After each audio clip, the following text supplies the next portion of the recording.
आज की ताजा खबर। नमस्कार, हरकारा न्यूज़ रूम में आपका स्वागत है। हम लोग बात करेंगे आज के न्यूज़लेटर के बारे में, जो कि आपके पास ऑडियो और टेक्स्ट दोनों में आता है। हरकारा मतलब शोर कम रोशनी ज़्यादा, और मेरे साथ हैं मेरे साथी राजेश चतुर्वेदी और गौरव राणौरिया। तो गौरव, आज की क्या हमारी खास सुर्खियां हैं? जी, मॉर्निंग। आज हम वापस से ईरान और इजराइल से ही पहले बात शुरू करते हैं। वहां पे सीज फायर ट्रंप ने घोषणा की सुबह कि सीज फायर हो गया है, लेकिन दिन में कल पूरे दिन भर दोनों देशों के बीच, इजराइल और ईरान के बीच दोबारा से हमले हुए। इसके बाद ट्रंप दोबारा आते हैं और एक किस्म से डांटते हैं दोनों देशों के राष्ट्राध्यक्षों को कि यार ये बेवकूफाना हरकतें आप लोग बंद कीजिए। और उसके बाद शाम तक ये खबर आ जाती है कि भाई सीज फायर पे दोनों पक्षों ने सहमति कर ली है कि एक दूसरे पे जब तक हमले नहीं करेंगे तब तक इस बात को आगे नहीं बढ़ेगा। इसके अलावा चीन में एससीओ की मीटिंग है, संघाई सहयोग संगठन की मीटिंग है, और वहां पे राष्ट्रीय अध्यक्ष राष्ट्रीय सुरक्षा सलाहकार भारत के और चाइना के दोनों की मुलाकात होती है। और उसमें चाइना के जो राष्ट्रीय सुरक्षा सलाहकार है उनकी ओर से कहा गया कि अगर भारत और पाकिस्तान सामंजस्य बिठाकर चले तो दोनों के लिए विन विन सिचुएशन हो सकती है, बजाय कि जो तनाव है वो बढ़े। तो दोनों के रिश्ते एक तरीके से पटरी पर लौट रहे हैं। इस पे हमने आज बात की है। राहुल गांधी ने एक और महत्वपूर्ण खबर जो आज की है, राहुल गांधी ने महाराष्ट्र इलेक्शन को लेकर जो इलेक्शन कमीशन से सवाल पूछे थे उसके जवाब इसी ने दिए हैं। हालांकि इन जवाबों में राहुल के जो मूल सवाल थे उसके बारे में कोई जिक्र नहीं है, तो इस पे आज हम विस्तार से बात करेंगे आगे। पिछले दिनों जो एक हमने एक खबर ली, एक छोटी सी खबर है। पिछले दिनों अहमदाबाद में एयर इंडिया का जो प्लेन क्रैश हुआ था उसका ब्लैक बॉक्स का डेटा कब तक मिल पाएगा, ये सवाल जब मंत्री जी से पूछा गया तो उन्हें ही इस घटना के बारे में नहीं पता, मतलब उन्हें ही नहीं जानकारी है कि कब तक ब्लैक बॉक्स से हम लोग डेटा हासिल कर पाएंगे। तो एक ये बड़ा अजीब सा प्रश्न भी है कि भाई हमारे मंत्री को नहीं पता होता है इतने बड़े घटनाक्रम के बावजूद। उड़ीसा में फिर से एक चौंकाने वाला मामला सामने आया। गौ तस्करी के आरोप में दलित पुरुषों का पहले तो सिर मुंडवाया जाता है, फिर उन्हें जबरन रेंग कर चलने को मजबूर किया जाता है, उनके मुंह में घास ठूसी हुई थी। और ये वीडियो कल सामने आया, वायरल हुआ, इस पे काफी बवाल मचा है। लालू प्रसाद यादव फिर से अपनी पार्टी के अध्यक्ष चुने गए हैं, राजद के। तो ये एक औपचारिक सा एक चुनाव है एक किस्म से। जस्टिस शेखर यादव के खिलाफ जो महाभियोग का नोटिस था उस पर 50 सांसदों ने हस्ताक्षर किए हैं। इसके अलावा पाकिस्तान, एक मजेदार खबर आई है। पिछले दिनों जब भारत और पाकिस्तान के बीच में तनाव हुआ तो बहुत सारे पाकिस्तानी नागरिकों को, महिलाओं को खासकर, जिनकी शादियां भारत में हो गई थी या भारत से जिनकी शादियां पाकिस्तान में हुई थी सरहद के आर पार, उन लोगों के लिए काफी फजीयत हुई थी। अब एक इसी मामले में कोर्ट ने एक मजेदार फैसला दिया है। गृह मंत्रालय को कहा है कि भाई आपने जो पाकिस्तान छोड़ी है एक बुजुर्ग महिला, उन्हें वापस लाइए। तो एक खबर हमने ये लिया। ये इस बीच इस किस्म की पहली खबर आई है, मतलब जाने की तो खूब खबरें आई थी कि भाई पाकिस्तान चले गए, लेकिन उसके बाद से इस मामले में कुछ भी अपडेट नहीं आया था। उन लोगों का हुआ क्या जिन्हें अपने परिवारों से अलग करके भेज दिया गया था। सरकार ने 2000 करोड़ रुपए का एक इमरजेंसी फंड रखा है आतंकवाद विरोधी अभियानों के लिए। ये एक नई खबर है। और इसके अलावा संस्कृत भाषा के प्रचार के लिए एक साल के अंदर अंदर 2532 करोड़ रुपए खर्च किए गए। एक साल का नहीं है, कई साल। शायद 2024-25 का प्रचार, या उसे देख लेते हैं आगे। भारत और इंग्लैंड के बीच में जो टेस्ट मैच चल रहा था वो पहला उसका खत्म हो गया है। 5 विकेट से इंग्लैंड ने भारत को हराया है। इसके अलावा 41 दिन हुए हैं केवल। प्रधानमंत्री मोदी ने राजकोट में शिवाजी की प्रतिमा का अनावरण किया था। अब खबर आ रही है कि उस प्रतिमा के आसपास जो भूमि है वो धंस रही है, तो उसके दोबारा रखरखाव के लिए वो जो राजकोट जगह है, टेम्पल है सिंधुदुर्ग, उसको बंद कर दिया गया है। तो एक खबर हम लोगों ने ये भी कैरी की है जी। तो पहले चलते हैं, ये जो चीन और भारत के बीच एक तरह की जो पहले बहुत सारी तनातनी थी, और उसके बाद दोनों देशों ने कई सारी कार्रवाइयां की थी एक दूसरे के खिलाफ, जैसे कि भारत में टिकटॉक बंद कर दिया गया था। हालांकि भारत और चीन के बीच का व्यापार लगातार बढ़ता ही गया, और फिर जो है अभी हाल में जब भारत और पाकिस्तान का संघर्ष हुआ तो चीन ने खुले तौर पे पाकिस्तान का पक्ष लिया था, और अपने उनके हथियार भी एक तरह से टेस्ट हुए थे। तो वो भी एक महत्वपूर्ण घटनाक्रम था। और इस बीच अब जब हम देख रहे हैं तो चीन के साथ लगातार बातचीत चल रही है। इसमें एक ये उम्मीद ये भी थी कि भारत बाकी जो पश्चिमी दुनिया है, अमेरिका है, उसके लिए बहुत महत्वपूर्ण है, क्योंकि एक तो हम चीन के पड़ोसी हैं और साथ में लोकतांत्रिक देश है। पर जिस तरह से अमेरिका का बर्ताव इस बीच सबके साथ रहा है, तो उसमें सब लोग शायद अब नई तरह से रीसेट हो रहा है सब ये। तो इस दिशा में इस मुलाकात को देखना महत्वपूर्ण है कि शंघाई सहयोग संगठन में भारत का भाग लेना, और इसमें कई सारी नई बातें वापस हो रही कि हवाई यात्राएं वापस चालू होंगी, कैलाश मानसरोवर की जो यात्रा होती थी वो वापस चालू होगी, और इस बीच एक नया रीसेटिंग शायद शुरू होगा, जो कि सिर्फ चीन के साथ भी नहीं बल्कि शायद दक्षिण एशिया में भी उम्मीद करनी चाहिए कि चीजें जो है बेहतर हो पाएंगी। इसमें और भी कुछ है गौरव? इसमें यही बात है कि कैलाश मानसरोवर यात्रा जो शुरू हो रही है, एक तो इसके लिए चीन ने पत्रकारों के जत्थे को भी आमंत्रित किया है कि भाई शुरुआती जो 2 जत्थे आ रहे हैं उसमें भारत की तरफ से भी पत्रकार कवर करने आ सकते हैं। और तो मतलब उस वांग ने जो इनके राष्ट्रीय सुरक्षा अधिकारियों के बीच जो बातचीत हुई है उसमें वांग ने यही बात कही है कि भाई विश्वास का निर्माण करें और व्यवहारिक मुद्दों को सुलझाने के लिए अब चीन और भारत दोनों को मिलकर काम करना पड़ेगा। ये एक खास बात उन्होंने कही। जी, इसके बाद हम चलते हैं ये जो ईरान इजराइल का जो लगातार संघर्ष चल रहा था, जो कि अब डोनाल्ड ट्रंप दावा कर रहे हैं कि ये दूसरी जंग है जो उन्होंने रुकवा दी। और हालांकि उसको लेकर शुरू में तो जब वो उन्होंने अपने ट्रुथ सोशल जो उनका सोशल मीडिया है वहां पर उन्होंने सब सारी घोषणाएं की, और पर उसके बाद भी दोनों देशों के बीच में मिसाइलें दागी जाती रही, और फिर उसके बाद जो है फाइनली जब उनको लगभग गालियों का इस्तेमाल करना पड़ा अपने सोशल मीडिया में, उसके बाद दोनों देशों के बीच में ये रुका, क्या बोलते हैं, जो मिसाइलों का और बमबारी जो चल रही थी तब वो जाकर रुकी है।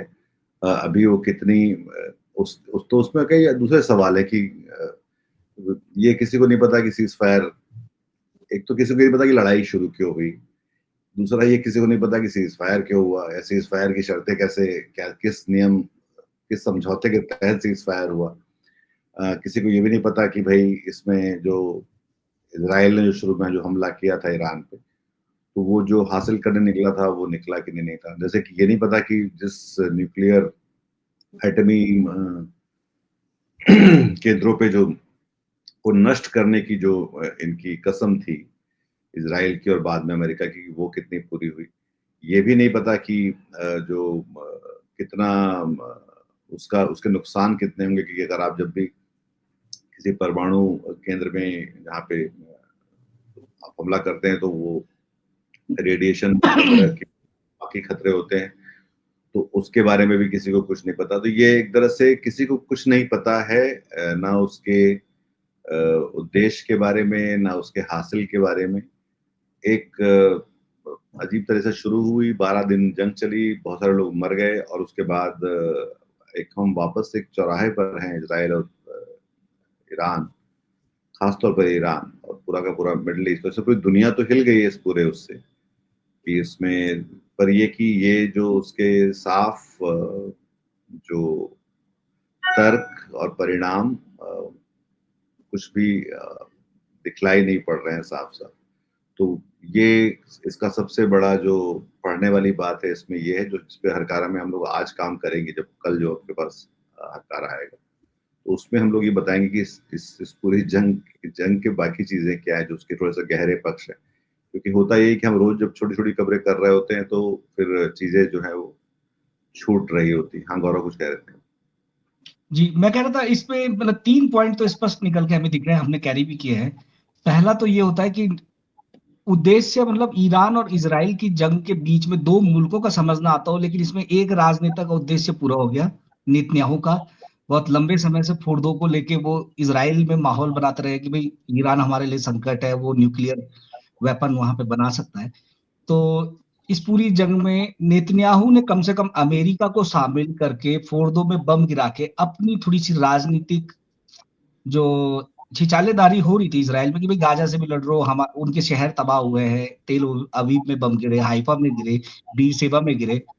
लेकिन अब नेतन्याहू के पास एक पॉइंट है कहने के लिए कि देखो मैंने फोर्दो में कम से कम नष्ट करवाया, बम गिरवाया। नहीं तो पर एक वही है उद्देश्य कि पूरा होता है नेतन्याहू का, वो दूसरा नेटो का। नेटो ने 5% साबित दी।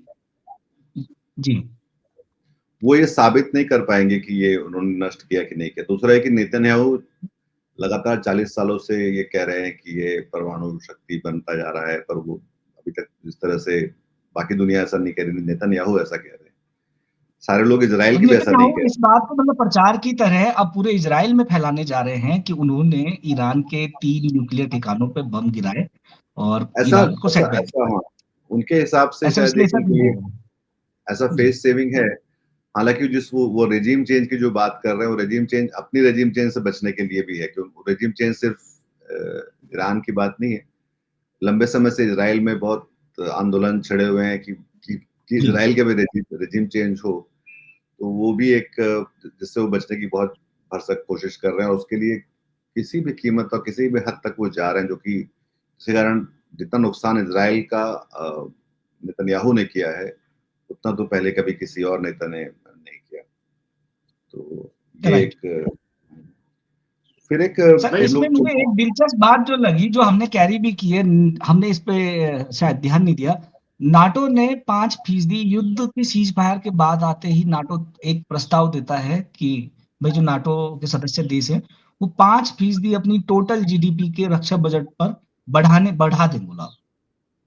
और नाटो की भी ये हाँ, मतलब कल बैठक शुरू हुई है और उसमें डोनाल्ड ट्रंप आए हैं और कल तक वो चलेगी। और ये नाटो के लिए भी बहुत एक तरह से बहुत क्रिटिकल, बहुत ही महत्वपूर्ण एक बिंदु पे वो मिल रहे हैं, जिसमें पहली बार जो कि हमने हरकारा में खबर की थी कि यूरोपीय देश दरअसल कुछ ऐसा सोच रहे हैं कि अगर अमेरिका यहाँ से छिटकता है, हटता है, या ट्रंप जो है वो अपना कोई सरप्राइज करते हैं, क्योंकि उनको जब तक वो दुनिया में लोगों को रोज चौंकाते नहीं, तब तक उनको शायद शांति नहीं मिलती है। तो वो चौंका ना दे कहीं ट्रंप उन सबको, तो उसके लिए वो एक वैकल्पिक एक परिदृश्य के बारे में सोच रहे हैं।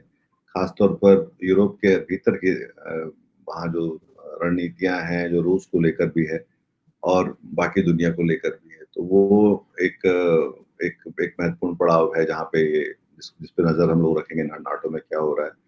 नाटो में पहले ये पैसे बढ़ाने की बात काफी समय से चल रही थी, ये शुरू से ये उनके इलेक्शन कैंपेन में भी था ट्रम्प के कि वो ये लोग अपना हिस्सा फेयर शेयर नहीं देते हैं और ये वो, पर उसका कारण ये भी था कि सबकी जो निर्भरता थी वो अमेरिका पे थी। तो ये पहली बार उनको ऐसा लगा है जब जेडी वैंस वहां गए थे और उन्होंने जिस तरह से बात की थी यूरोपीय नेताओं से, और उसके बाद ट्रंप का जो बर्ताव रहा है जेलेंस्की के साथ में, तो उसके बाद से उनको ये लगने लगा है कि ये जो है हमको थोड़ा सा सोचना चाहिए इस बारे में कि ये इस बर्ताव में, क्योंकि जब यूरोपीय शक्तियों को एक साथ जोड़ के देखते हैं तो लगभग अमेरिका के बराबर ही है। तो वो भी एक है, इस पे हम लोग नजर रखेंगे और आज नहीं तो कल, मतलब परसों के लिए हम लोग उसके नाटो पे कुछ करेंगे। हाँ राजेश। मैं ये जो हमने सीज फायर कराया है, 12 दिन लड़ाई चली, संघर्ष चला, उसका हासिल क्या हुआ? तो हासिल भी लोग देखना चाहेंगे ना, लोग जानना चाहेंगे, दुनिया के लोग जानना चाहेंगे कि इसका हासिल क्या हुआ। माने आप जो है ईरान के खिलाफ इसलिए जाते हो या उस पर इसलिए अटैक करते हो कि साहब ये जो है परमाणु हथियार बना रहा है और परमाणु शक्ति बनने जा रहा है, इसने पूरा इंतजाम कर लिया है, तो आप अटैक करते हो। तो ये जो संघर्ष विराम हुआ है, क्या इसके हासिल में यह तय हो गया है कि अब ईरान जो जिस रास्ते पे आप कह रहे थे कि परमाणु कार्यक्रम अपना जारी रखे हुए है और ये परमाणु संपन्न राष्ट्र बन जाएगा, इसलिए हम इसको जो है समझाना चाहते हैं, क्योंकि ये मान नहीं रहा है। अब हम उसको ऐसे समझाएंगे तो क्या ईरान समझ गया है? भाई आप तो ये कह रहे हो कि हमने इन पे अटैक करके इनका जितना परमाणु इंतजाम था वो सब जो है यूरेनियम वगैरह सब नष्ट कर दिया है, और अमेरिका ने ये दावा भी किया। तो क्या मतलब नष्ट हो गया है क्या हुआ, इसलिए ये चीज रोक दी गई है? ये सवाल भी मतलब इसके बारे में भी दुनिया के लोग विचार करेंगे, वरना इसका निष्कर्ष ये भी निकालेंगे लोग कि इसका हासिल क्या है कि भाई आप 6 महीने पहले आप जो है राष्ट्रपति बनते हैं, और फिर आपकी जो है जो सुनक मिजाजी है या जो एक सनक है वो उसका लोगों को सामना करना पड़ता है। भाई इसका हासिल तो यही फिर निकलेगा ना कि मतलब आप वही, जैसा कि हम लोगों ने बात की, लिखा भी है न्यूज़लेटर में, नीतीश त्यागी ने लिखा भी है इस बारे में कि आप टैरिफ से शुरू होते हो। टैरिफ में देखिए ना किस तरह से आपने चाइना को पहले आंखें दिखाई, और उसके बाद आप जो है चाइना के साथ जो है तगादा करने लगे। फिर आप जो है कहां से कहां आ गया मामला, फिर आपको जो है हॉर्मूज को लेकर भी जो है चाइना के सामने गिड़गिड़ाना पड़ता है। फिर आप कहते हो कि साहब हम 2 हफ्ते जो है ये ईरान और इजराइल का जो मामला चल रहा है इसमें 2 हफ्ते हम कोई इंटरव्यू नहीं करेंगे। फिर आप 48 घंटे भी नहीं होते और अचानक अटैक कर देते हो। कभी आप कहते हो कि भाई हमको जो है वो नोबेल मिलना चाहिए। तो कुल मिला के ये जो हासिल हो रहा है लोगों को, दुनिया के लोगों को, वो ये अभी भी इसकी क्या गारंटी है? आप बताइए कि जब ट्रम्प साहब ने कल ऐलान किया उसके 2 घंटे बाद ही ईरान ने रिटेलिएट करके और अटैक कर दिया था, उस पर बैलिस्टिक मिसाइल वगैरह गिरा दिए थे इजराइल को। फिर जवाब में फिर इजराइल ने भी जो है किया, तो 2 घंटे बाद। तो आप मतलब कुल मिला के ये जो चल रहा है इस समय, उसका जो निष्कर्ष लोग निकाल रहे हैं कि भाई इसका जो हासिल जो दिखाई पड़ रहा है वो ये कि एक व्यक्ति की मिजाजी और जो एक संकीपन है वो दिखाई पड़ रहा है। एक और दिलचस्प बात यह है, वो 7 घंटे पहले ही अपडेट आया है, तब हम न्यूज़लेटर छोड़ चुके थे रात को। ट्रंप ने तो दावा किया कि भाई हमने ईरान की न्यूक्लियर साइट्स को तबाह कर दिया है, लेकिन अमेरिका से ही उनके दावे को खारिज कर दिया जाता है। पेंटागन कहता है कि नहीं नहीं, ये बहुत ज्यादा बढ़ा चढ़ा के बात कही जा रही है। कुछ महीने आगे उनका मतलब कुछ महीने के लिए डिस्टर्ब जरूर हुआ है उनका प्रोग्राम, लेकिन कुछ महीनों बाद वो वापस उसे हासिल कर लेंगे। तो ये गार्जियन यही ने है लगाई कि है खबर 7 घंटे। इसके जो मूल और मुख्य सवाल है उनके जवाब किसी के पास नहीं है, और शायद ये व्हाइट हाउस और पेंटागन किसी के पास उनके पास भी नहीं है। तो ये सबसे गजब की बात ये है कि वो पूरी दुनिया को युद्ध में और जंग में और लोग मर रहे हैं और कुछ झोंक सकते हैं, पर जो साफ साफ बताना चाहिए वो नहीं है। तो इसलिए ये जो ट्रम्प साहब का जो पूरा एक रोज का जो चौंकाने वाला जो उनका है, तो आज भी मतलब उम्मीद नहीं जाए जब वो उठेंगे सो के तब भी आज भी कुछ वो नया एक शगुफा छोड़ेंगे जिसकी कीमत दूसरे लोग चुका रहे हैं, वो खुद तो नहीं चुका रहे। तो ये राजेश नहीं, ये जो ट्रम्प साहब का जो ये चल रहा है, जो कुछ भी चल रहा है जनवरी के बाद से, वहां का सिस्टम भी हैरान है, परेशान है, उनके अपने लोग परेशान है कि भाई ये क्या हो क्या रहा है। ये आप ये देखिए ना कि तुलसी गबार्ड के मामले में क्या हुआ। जो इंटेलिजेंस चीफ है उन्होंने क्या कहा था ईरान के मुतालिक कि भाई ऐसा कुछ नहीं है, और अभी ईरान इस हैसियत में नहीं हुआ है कि वो अपने इस कार्यक्रम को आगे बढ़ा सके। तो ट्रंप ने जो है फिर उसमें कहा कि नहीं, उनको कोई जानकारी नहीं, कुछ नहीं मालूम उनको, शी डजंट नो एनीथिंग। अब वो उसके बाद फिर वो तुलसी गबार्ड, अब जैसे ये पेंटागन का गौरव बता रहे हैं, पेंटागन ने रख दी स्थिति कि भाई नहीं, कोई इतना नुकसान नहीं हुआ है ईरान को जैसा कि आप क्लेम कर रहे हैं। ये तो हो सकता है कि आप कल जो है वो पेंटागन आ जाए कि नहीं साहब हुआ है, नुकसान तो हुआ है, क्योंकि ये जो जब मतलब तुलसी के बारे में पता तो पेंटागन को क्या पता होगा। नहीं, इससे हो क्या रहा है, इससे अमेरिका का अपना नुकसान हो रहा है। अमेरिका की जो साहब उन्होंने कहा हम दुनिया को चलाने वाले मुल्क हैं, जैसा हम कहेंगे, जैसा हम चाहेंगे, जो हमारी दादागिरी है वो दुनिया उसका सामना करेगी, उसको जो है उस हिसाब से चलेगी। मगर इससे अमेरिका की ये जो इमेज है उसको ही चोट, जो ये जो मनोविज्ञान है अमेरिका का, उसको जो है धक्का पहुंच रहा है। ट्रम्प साहब का जो चल रहा है इस समय, उससे अमेरिका की जो छवि है दादागिरी वाली कि हम पूरी दुनिया के सिरमौर हैं, उसको डेंट पहुंच रहा है। और ये वहां के लोग भी निश्चित रूप से महसूस कर रहे होंगे कि एक व्यक्ति के कारण हमारा जो एक जो रसूख है कि ये जलवा है, वो उसमें जो है चोट पहुंच रही है, उसको डेंट लग रहा है। तो ये वहां भी सोचा जा रहा होगा ये जो चल रहा है। यहाँ से आगे चलते हैं, और ये जो एक अजीब सी रस्साकशी भी है, और उसमें कहते हैं कि छुपम छुपाई जैसी भी चल रही, जो राहुल गांधी और भारतीय चुनाव आयोग के बीच में है। वो लगातार उनसे सवाल पूछ रहे हैं, और वो उनके जो जवाब दे रहे हैं उनका उन सवालों से वास्ता तो नहीं है जो कि वो पूछ रहे हैं। वो बाकी बता रहे हैं कि हाँ हमने अपना काम ठीक किया, और ये वो, पर तो ये जो एक अजीब सा, और उसके साथ साथ एक तरह की एक इसको कहते हैं कि वो विपक्ष के नेता भी हैं भारत के, राहुल गांधी, और उनके साथ जो जिस तरह की भाषा वो इस्तेमाल कर रहे हैं, वो भी एक अजीब सी है, जो कि वो एक सवाल है, जो सवाल कोई भी नागरिक पूछ सकता है, और वो महत्वपूर्ण है कि अगर विपक्ष का नेता भी सवाल पूछ रहा है भारतीय चुनाव आयोग की और उनकी चुनाव पद्धतियों के बारे में, तो उसको लेकर भी जवाब है कि आप आके मिल लीजिए और बता देंगे, और ऐसा कुछ नहीं। तो वो एक पूरा जो राजेश, ये क्या है, मतलब लग रहा है कि इसमें जो है वो मेरे ख्याल से जो चुनाव आयोग के जो जवाब हैं उससे भ्रम कम हो रहा है या भ्रम बढ़ रहा है? नहीं, देखिए, जो संवैधानिक संस्थाएं हैं उनकी सबसे बड़ी चीज जो वो पूंजी जिसको कह लीजिए कि वो क्रेडिबिलिटी है, होती है। भाई लोग जो है संवैधानिक संस्थाओं पे कुछ भी हो, बीच बीच में लाख जो है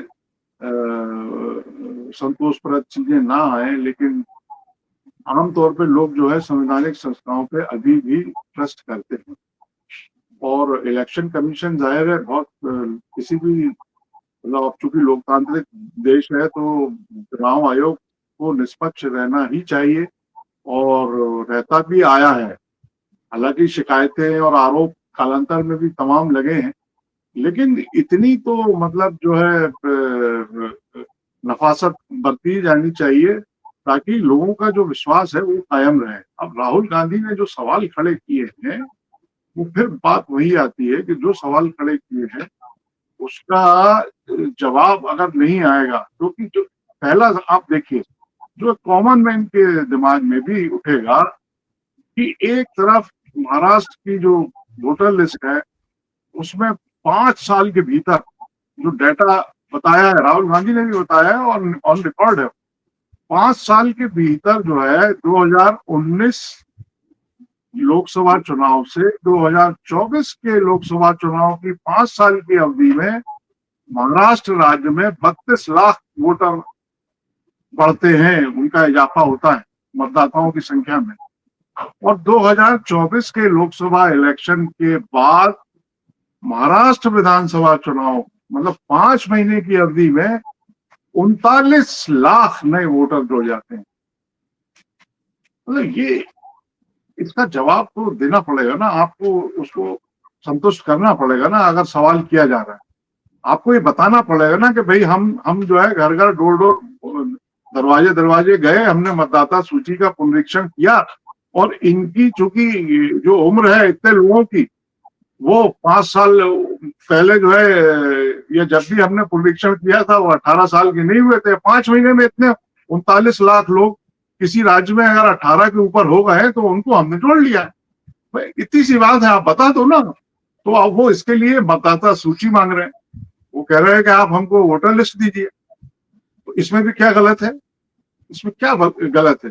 बजाय तू मैं करने के, आप जो चीज मांगी जा रही है, भाई इतना बड़ा मुल्क है, सबसे बड़ी पॉलिटिकल पार्टी है, दूसरा इतना अपोजिशन है, 543 543 की लोकसभा में स्ट्रेंथ में बीजेपी को 240 सीट्स आई हैं, माने 303 सीट, 303 जो स्ट्रेंथ है वो गैर भाजपा के पास है। ऑल्दो एनडीए में के उनके जो घटक दल हैं, कुछ सीटें उनको मिलाकर हटा दो तो भी अपोजिशन के पास सीटें हैं ना, उनकी उनकी जो भी डिमांड है उसको आप संतुष्ट करिए। तो वो ना होकर के जो एक पॉलिटिकल मतलब यूनिट की तरह या पॉलिटिकल विंग की तरह जो ये, अब जैसे इलेक्शन कमीशन भी रुक रुक के जवाब देता है, जैसे कि वो मतलब जो हम लोग देख रहे हैं कि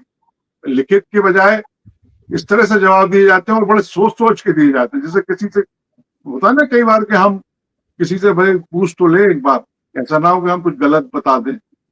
मतलब हाँ तो मतलब ऐसा भी हो रहा है वही कि जैसे किसी से पूछ के नहीं, आदमी कोई बगल में बैठा हो, कोई ऐसा आदमी या परिवार का बुजुर्ग बैठा हो, बोले जरा कक्का से पूछ तो ले, नहीं तो ऐसा ना हो कि हम कुछ बोल दें और कक्का फिर नाराज हो जाए। तो इस टाइप का भी लगता है। मतलब भाई आप ट्रांसपेरेंसी रखो ना, क्या दिक्कत है उसमें? 5 महीने में 39 लाख वोटर ना, भाई ये तो बनता है सवाल भाई।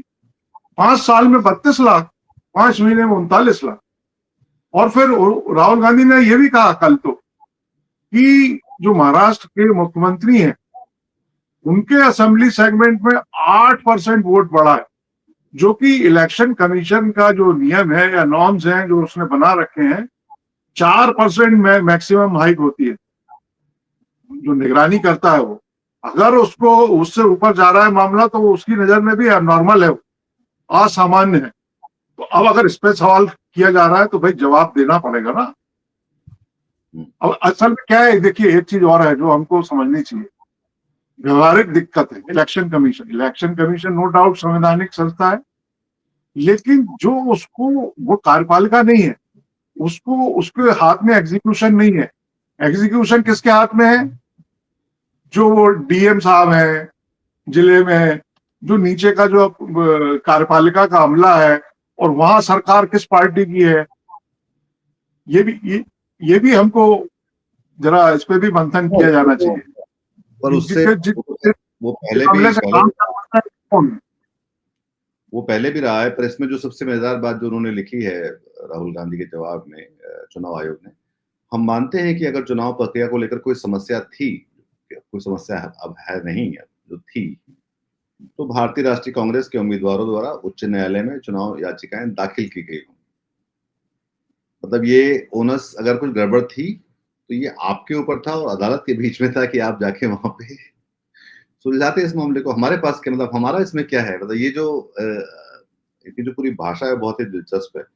और फिर है कि आप बता दें सुविधाजनक तिथि और समय, तो हम लोग व्यक्तिगत तौर पर मिलकर बात कर लेंगे। वो नहीं, जो उसमें लिखा है एक सवाल, लाइन कि यदि, वो लिखते हैं मजेदार चीज, यदि आपके पास अब भी कोई मुद्दा है तो बोला आप आए, सुविधा अनुसार मिल लेते हैं व्यक्तिगत तौर पे।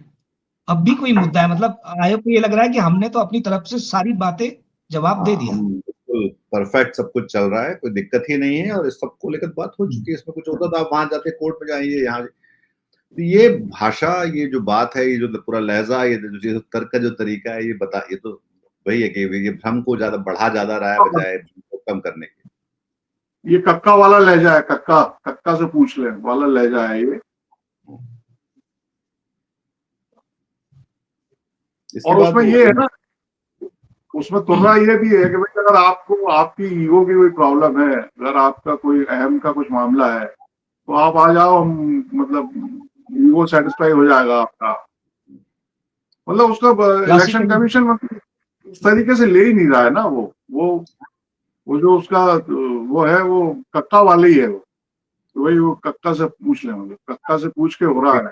छोटी सी अगली आगे चलते हैं। छोटी सी अगली खबर है ब्लैक बॉक्स को लेकर, जो अहमदाबाद में हुए विमान दुर्घटना को लेकर था। तो उसमें कल मंत्री जी ने कहा कि नायडू साहब ने कि ये जो ब्लैक बॉक्स है बाहर नहीं गया है, तो यहीं पे इसकी टेस्टिंग और रिकॉर्ड वगैरह निकलेगा।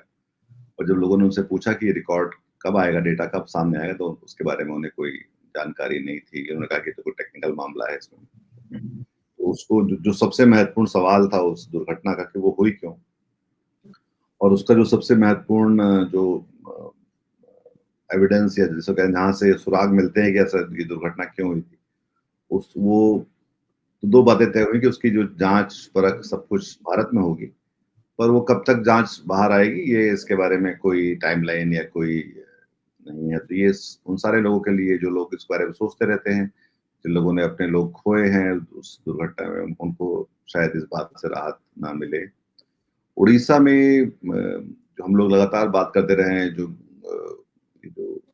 गोरक्षा के नाम पे जो हिंसा इस देश में फैलाई जा रही, तो इस बार 2 दलितों को पकड़ा गया जो कि मवेशी लेके जा रहे थे और उनका सिर मूंद दिए गए और उनके उनके मुंह में घास डाली गई, उसको नाली का पानी पिलाया गया और उनको साथ खासी हिंसा की गई। तो ये लगातार इस देश में हम लोग देखते हैं लगभग एक नए नए नॉर्मल की तरह कि वो एक जो जहाँ चाहेगा वो उसको पकड़ के उसके साथ हिंसा कर सकता है, कानून हाथ में ले सकता है, जो पुलिस देखती रहेगी, कुछ नहीं करेगी, जब तक चीजें सीरियस ना हो जाएं। मतलब मैं सोचता हूँ कि ये मोबाइल लोगों के पास मोबाइल फ़ोन पे अगर वीडियो ना बनाएँ इन चीज़ों के तो वो शायद ये सब चीज़ें सामने भी नहीं सामने भी आएँगी और कोई कार्रवाई भी नहीं ये होगी। सामने भी नहीं आ पाती हैं ऐसी घटनाएं। और इसमें प्रारंभिक जांच में ये बात सामने आई है कि वो जो जिन्होंने किया है ये उनका मकसद कोई गो संरक्षण नहीं था, उनका मकसद वो वसूली था। ये प्रारंभिक जांच में ही आया है सामने। ये और ये एक और बात हो रही है। इसमें एक दुर्भाग्यपूर्ण पहलू और भी है कि 2 दिन पहले, शायद जो है 2-4 दिन पहले, इस घटना के 2-4 दिन पहले प्रधानमंत्री जी वहां थे जगन्नाथ बाबा के, मतलब हाँ, उसके 2-3 दिन बाद ही ये घटना हुई है जब वो डोनाल्ड ट्रंप का न्योता छोड़कर जो है उड़ीसा के दौरे पर आए थे। और अगेन को एक तथ्य और इसमें ऐड होती है चीज अगेन कि वो उन्हीं राज्यों में इस तरह की घटनाएं ज्यादा सामने आ रही हैं जहां भारतीय जनता पार्टी का ये शासन है, सरकार सरकार है। और उड़ीसा में अब सरकार भारतीय जनता पार्टी की है। डबल इंजन सरकार है वहाँ भी। हाँ। बड़ी जनता। जस्टिस शेखर यादव एक उन्होंने काफी सुर्खियां अर्जित की थी जब उन्होंने कोर्ट में बैठकर जो है नहीं कोर्ट में बैठकर नहीं उन्होंने किसी संगठन की बैठक में विश्व हिंदू जाके परिषद के कार्यक्रम में, विश्व हिंदू और परिषद के कार्यक्रम में वहां जाकर एक तरह की सांप्रदायिक और उस तरह की बातें की थी और अब उसके उनके खिलाफ ये महाभियोग की बात चल रही, तो उसमें 50 सांसदों की मांग पे ये हो सकता है, तो वो आई थिंक 54 सांसदों ने नोटिस दिया था पहले और अब उस पे 50 सांसदों के नोटिस पर हस्ताक्षर हो गए हैं, तो अब उन पे कार्रवाई होने का रास्ता खुला है, जो कि ये सब भी बड़ा अजीब है कि चुनाव आयोग ये कर रहा है और हाई कोर्ट के जज इस तरह से बात कर रहे हैं, तो सब तरफ ही जैसे बोलते हैं ना कि अजीब अजीब चीजें हो रही जो कि जहां से संविधान चलता जहां से उसको उसकी इज्जत बढ़ती, तो वहीं पर ये देखने को मिल रहा है कि हो रहा है। अब फिर वो एक पूरा मामला आसाराम भी हैं जो ये एक बाबा महाभियोग का। का मामला, ये महाभियोग का मामला राज्यसभा के जो सभापति हैं उपराष्ट्रपति धनखड़ साहब, अब उनके ऊपर है पूरा निर्भर कि वो इसको किस तरह से डील करते हैं। बाकी जो शर्त है 50 सांसदों वाली, राज्यसभा में 50 की है, लोकसभा में 100 की है, तो राज्यसभा में महाभियोग हो सकता है, बशर्ते धनखड़ साहब उसको कैसे वो करते हैं वो देखना होगा। आसाराम बापू एक बाबा हैं जो जिन पे बलात्कार के दोषी कहे गए हैं अदालत द्वारा वो, और ये एक राम रहीम की तरह इन्हें भी बार बार जमानत चाहिए होती है, कभी इस वजह से कभी उस वजह से, तो अभी वो जमानत में हैं और उनको भी जमानत अपनी बढ़ानी है, तो वो उसके लिए वो अदालत में गए हैं। और ये एक इस तरह से महत्वपूर्ण खबर है क्योंकि वो उनको ज्यादातर जमानत मिलती रहती है और बहुत सारे और लोग हैं इस देश में जो जेलों में पड़े हैं उन्हें जमानत नहीं मिलती। कल ही अमेरिका ने भारत में आने वाले लोगों के लिए एक एडवाइजरी जारी की थी जिसमें कहा गया था कि उनको थोड़ा सा सावधान रहना चाहिए, खासतौर पर यौन शोषण और इस तरह की घटनाओं के प्रति। तो कल जो है उदयपुर से एक खबर आई जहां पर एक फ्रेंच महिला के साथ बलात्कार की खबर आई है, तो वो एक ये एक खबर टाइम्स ऑफ इंडिया की जो कि भारत में मकान खरीदने के बारे में है कि ढंग के मकान खरीदने के लिए आपको ढंग का मतलब उनके हिसाब से 1184 स्क्वायर फुट का अगर मकान चाहिए तो एक ठीक ठाक आमदनी वाले को भी बंबई में 109 साल का इंतजार करना पड़ेगा, और वो जो है चंडीगढ़ में वो 15 साल का इंतजार है, गुड़गांव में 64 साल का है, भुवनेश्वर में 50 साल का है और बेंगलोर में 36 साल का है। तो ये उन लोगों के लिए है जो अगर आप सिर्फ शीर्ष 5% पैसे कमाने वाले लोग हैं और आप अगर साल में 3.2 लाख रुपए बचाते, तो इसका एक पूरा मतलब उन्होंने गणित के हिसाब से बताया है। पर ये बता रहा है कि भारत में जो शहर में जो प्रॉपर्टी है, जो मकान या इस तरह की चीजें, वो कितनी तेजी से महंगी हो रही है। हालांकि हमारी अर्थव्यवस्था किस तरफ जा रही है इसके बारे में कुछ कहना मुश्किल है। उसके बगल में ही एक रेल किराया बढ़ सकता है, इसकी छोटी सी खबर है कि वो 1 जुलाई से ऐसी बात कही जा रही है कि वो बढ़ेगा।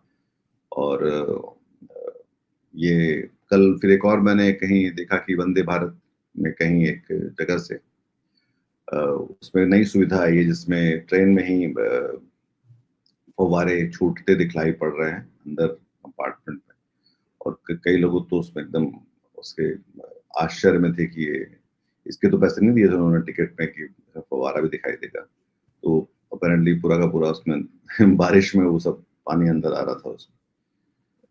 एक खबर और जो दिलचस्प है वो पाठ्य पुस्तकों में आपातकाल की बात है, क्योंकि आज के दिन जो है आपातकाल इंदिरा गांधी ने लागू किया था 50 साल पहले। तो उसमें यह है कि आपातकाल के बारे में एनसीईआरटी की किताबों में पहला जिक्र जो है वो कांग्रेस की सरकार के दौरान आया था, और उसमें उसकी जो आलोचना वगैरह थी वो भारतीय जनता पार्टी के शासन में उसको कम किया गया। हालांकि भारतीय जनता पार्टी मेरे ख्याल से आज का दिन वो हर तरह से इमरजेंसी के जितना भी बुरा कहना है या उसकी निंदा करना उसका और उसके जरिए कांग्रेस को निशाना बनाना है, वो उसको पूरी तरह से वो करेंगे उसको, जो कि राजनीतिक तौर पे गलत नहीं है, और अगर वो सही है तो फिर ये गलत है। इन दोनों के बीच में एक सामने जो है नहीं दिखलाई पड़ता है। बड़ा दिलचस्प है। मतलब गजब है कि आप सड़क पर तो आलोचना कर रहे हो जिस बात के लिए, आप आपातकाल के लिए भारतीय जनता पार्टी जो है गरियाती है कांग्रेस को, और जब आपकी रिजीम आती है तो पाठ्य पुस्तकों में से वो आपातकाल का जो कांग्रेस के टाइम पे जो है पाठ्य पुस्तकों में पढ़ाया जा रहा था, और आपके टाइम उसको, तो ये क्या है, इसको क्या समझे कि आप बाहर कुछ हैं अंदर कुछ हैं। ये शिवाजी की प्रतिमा को लेकर भी राजेश आपने देखा था इस खबर को, तो इसमें एक बार बार कुछ ना कुछ हो रहा है, और ये शिवाजी की प्रतिमा का भाई खासकर महाराष्ट्र के चुनावों के लिहाज से तो पॉलिटिकल महत्व उससे इनकार किया ही नहीं जा सकता है। तो हमारे प्रधानमंत्री जी ने 2023 में इसका वो किया था उद्घाटन, और फिर जो है ये गिर गई प्रतिमा, करोड़ों रुपए खर्च करके बड़ा झामा तैयार करके उसका मतलब जैसा कि होता है कि वो एक शो किया जाता है, हर चीज को इवेंट बना दिया गया है, तो बड़ा भारी इवेंट किया गया और वो उसका उद्घाटन किया प्रधानमंत्री जी ने। कुछ दिन बाद जो है वो प्रतिमा को धक्का पहुंचता है, वो तकलीफ में आ जाती है, वो गिर जाती है, तो फिर उसको नया तैयार किया जाता है, उसकी हाइट बढ़ा दी जाती है, और वो पहले 35 फुट की थी तो फिर वो 91 फुट की हो गई, मतलब 91 फुट की हो गई उसकी जो हाइट है। अब नए सिरे से फिर उसका उद्घाटन होता है, और इस बार उद्घाटन राज्य के मुख्यमंत्री फडणवीस साहब करते हैं। अभी ये जो बारिश हुई ये इसी मानसून की, तो वो जमीन फिर धसक गई जहां वो शिवाजी महाराज की प्रतिमा लगी है, तो अब वो जो उसको किला है वहां का उसको बंद कर दिया गया है और मरम्मत के लिए, और ये खबर आ गई, तो वही हमने खबर ली है कि बड़ा गर्व के साथ राज्य का जो सरकारी जो काम होता है वो तो वैसे उनको सारे काम ठीक ही करने चाहिए, मतलब और खास तौर पे अगर वो शिवाजी की प्रतिमा है तो उसका तो ज्यादा ख्याल रखना चाहिए। का जो महाकाल लोक का जो पथ है, महाकाल लोक, जिसका मोदी जी ने बड़ा उसका भी उद्घाटन किया था, लोकार्पण किया था, वो भी जो है पिछली बार जब हवा चली उसमें तो वो सब उड़ गए थे, आपने देखा होगा। करोड़ों रुपए खर्च करके मोदी जी उद्घाटन करके आए। ऐसे ही जो है इसका हुआ है, गुजरात में भी वो एक पुल गिर गया था। नमामि गंगे में भी यही हम लोग देखते हैं, उत्तराखंड में घाट बने और वो एक ही साल में वो सब बह गए, आधे से ज्यादा की टाइल गायब, ये गायब। तो ये बड़ी बड़ी योजनाएं थी जिन्हें मतलब ड्रीम प्रोजेक्ट की तरह पेश किया गया था, बहुत शोर शराबे से। और एक तो क्या आज होता है ना, जैसे उद्घाटन भी क्या है कि मोदी जी अकेले करते हैं, हम लोग देखते हैं, मतलब वो अकेले रहते हैं। अब सिस्टम तो कहीं दिखाई देता नहीं है। अब सिस्टम जो है ऐसा तैयार कर देता है, मतलब आप देखिए कि फिर वो थोड़ी सी उसमें मतलब तकलीफ होती है कि भाई ये क्या कर दिया। सिस्टम काम कैसे कर रहा है आप ये देखो। सिस्टम ऐसे काम कर रहा है, मैं बताता हूँ। तो आज के हरकारा में एक हेडलाइन जो है हमने संस्कृत में लिखी है, संस्कृत प्रचार आय 2532 कोटि रुपया काणा भारी व्यय। तो ये शीर्षक इसलिए है हाँ, क्योंकि सरकार ने जो है इसमें 2014-15 और 2024-25 के बीच में 2532.59 करोड़ रुपए खर्च किए संस्कृत के प्रचार में, जिससे मैंने जो भी शीर्षक पढ़ा, ये मैं सबसे विलक्षण और अल्पसंख्यक व्यक्ति हूँ जो इस देश में संस्कृत बोलते हैं और पढ़ते हैं। पर संस्कृत, हमें पता है संस्कृत को क्यों आगे बढ़ाया जा रहा है, जैसे कोई बोलता वगैरह नहीं है। और दूसरी शास्त्रीय भाषाएं हैं भारत की, जो तमिल, तेलुगु, कन्नड़, मलयालम और उड़िया हैं, उन पर जो है कुल मिला के उनके प्रचार और उनको बढ़ाने के लिए सिर्फ 147.56 करोड़ रुपए खर्च किए गए इसी दौरान में। तो ये एक सिस्टम जो राजेश पूछ रहे थे कि कैसे कैसे काम करता है सिस्टम, इस तरह से काम करता है कि जो किसी के मतलब मुझे तो या तो एक कोई समानांतर दुनिया बन रही है, मतलब 2500 जितने करोड़ रुपए हैं इसमें क्या क्या कुछ किया जा सकता था। तो वो जो क्या कुछ किया गया, मतलब मसलन कि कोई चैनल खोलना चाहिए था जो संस्कृत में ही बातें करे, फिल्में बनानी चाहिए थी जो संस्कृत में हो, वेब सीरीज आनी चाहिए थी जो कि अपराध और बाकी चीजों की जो सिर्फ संस्कृत में हो, बहुत सारे ऐसे इलाके बनाने चाहिए जहाँ पे सिर्फ संस्कृत में ही बात की जा सकती थी, या ऐसे फोन बताने चाहिए थे जहाँ पे तो मैंने इस पंक्ति का अनुवाद करने की मैंने एआई में भी कोशिश की कि कहाँ कहाँ इसका अनुवाद हो सकता है। तो फिर मुझे किसी से पूछ के ये अनुवाद करना पड़ा ये। तो एआई भी अभी कंप्लायंट नहीं है कि संस्कृत, मतलब वो इतनी देव भाषा है और नासा बोलते हैं, नासा वासा में उसको संस्कृत के जरिए जो है वैज्ञानिक चीजें हो रही हैं, पर वो भी एआई तक बात पहुंची है नहीं, जो कि भारत की और भारत के एआई के विकास की और संस्कृत की सबके बारे में एक तरह की एक रियलिटी चेक है। रियलिटी चेक को पता नहीं संस्कृत में क्या कहते होंगे, कोई शब्द है भी कि नहीं, क्योंकि वो एक, मुझे नहीं लगता कि किस तरफ इस तरह से चीजें जा रही हैं, और एक प्राथमिकताओं के तौर पर, महत्व के तौर पर। और दरअसल जो व्यवहार में जो हमारी दूसरी भाषाएं हैं, जो शास्त्रीय भाषाएं भी हैं, जो क्लासिकल भाषाएं बोलते हैं, और उनमें से कुछ तो संस्कृत से पुरानी है, उनकी कीमत पे हम एक ऐसी भाषा को व्यवहार में लाने की या उसको धक्का देने की, मेरे ख्याल से इन सारी चीजों पे किसी दिन ऐसा होगा कि इन सारी बातों का, चाहे वो शिवाजी की मूर्ति है या ये जो फैसले जिन्होंने किए हैं, चाहे वो पहलगाम की सिक्योरिटी और बाकी जगहों पे, इन चीजों का इंचार्ज कौन है। मतलब ये तो ठीक है कि एक आदमी झंडा फहरा के चला जाता है, झंडा हिला के और फीता काट के, पर उसके बाद उसका जिम्मेदार कौन है, उसकी जवाबदेहियां क्या है, और उसको टांगा कब जाएगा आखिर जाके। तो जब तक ये नहीं होगा, तब तक बतौर देश और बतौर हम लोग और बतौर लोकतंत्र हम शायद कमजोर ही होते रहेंगे। आज का ये अंक हम यहीं खत्म करते हैं। अगर आपको एक खबर और है कि भारत जो है तो इंग्लैंड के साथ जो टेस्ट सीरीज खेल रहा है उसमें पहला मैच हार गया है। ऑल्दो जो है इंडिया की तरफ से 5 सेंचुरियां लगाई गई, और टेस्ट क्रिकेट के इतिहास में शायद ये पहली बार ऐसा हुआ है कि किसी एक टीम ने किसी एक मैच में 5 सेंचुरी लगाई हो और उसको हार का सामना करना पड़ा हो। ये पर भी आज हम लोगों ने खेल की है। तो आज का अंक हम यहाँ पे हाँ ठीक, आज का अंक हम यहाँ पे खत्म करते हैं। आप हमारे चैनल को लाइक करें, सब्सक्राइब करें और उसको हम ख्याल लोगों के साथ साझा भी करें। बने रहिए हमारे साथ, हम कल फिर अपनी खबरों के साथ आपके पास आएंगे। तब तक के लिए नमस्कार और अपना ख्याल रखिए। आज की ताजा खबर, आज की ताजा खबर, आज की ताजा खबर। आओ काका जी इधर, आओ मामा जी इधर, सुनो दुनिया की खबर।